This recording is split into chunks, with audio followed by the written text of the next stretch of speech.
And now it happened on one of those days as he taught the people in the temple, and he preached the gospel, that the chief priests and the scribes, together with the elders, confronted him and spoke to him, saying, "Tell us, by what authority are you doing these things?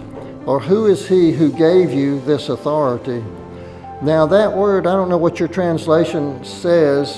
It's in verse 2 there, I think, where I read it, or right at the end of verse 1, says that they confronted him.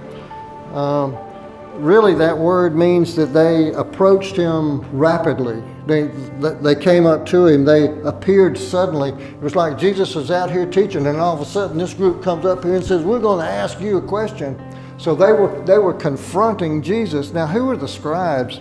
The scribes, one way to think of them would be like the professors in college, the ones who know everything. They've got it all down.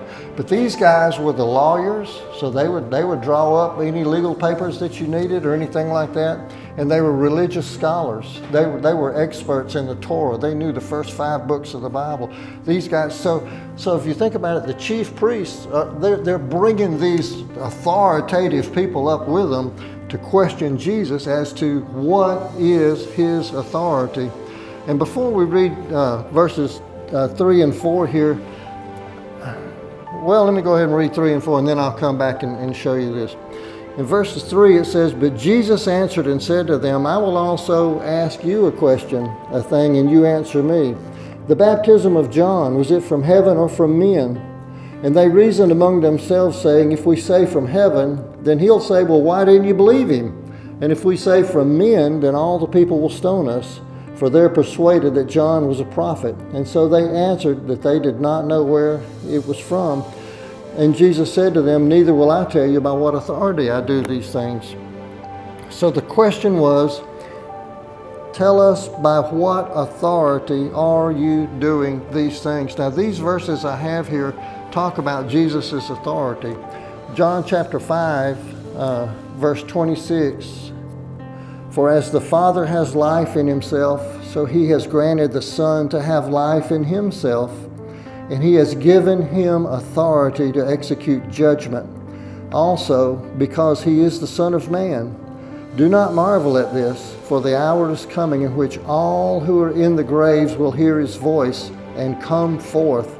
Those who have done good to a resurrection of life, and those who have done evil to the resurrection of condemnation."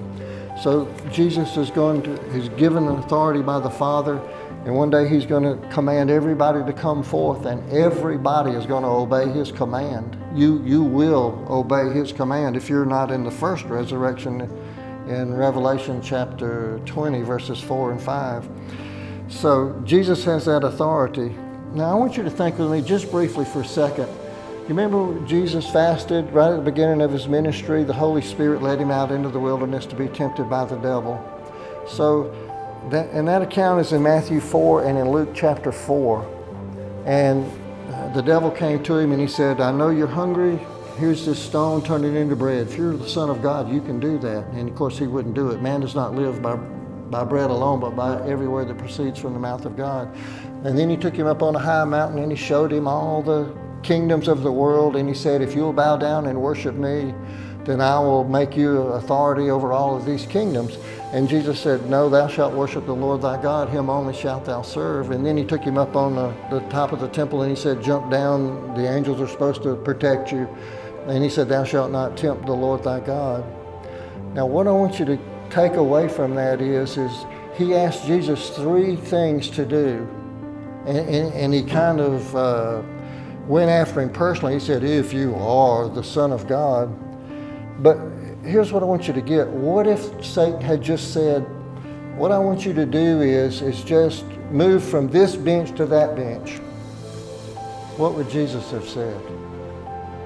I think he would have said, "No way. Because I'm not doing anything that you say." Why? I'm glad you asked. Because of Romans chapter 6, verse 16. Listen to this. This is an amazing verse. This is why sin is so dangerous, even the smallest of sin.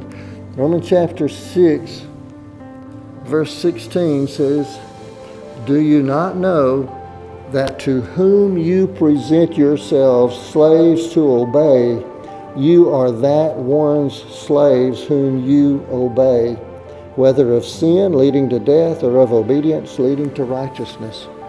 If Jesus had obeyed anything that Satan said to do, then he would be saying, okay, I'm your servant. You're over me. In the least amount of sin, don't do it.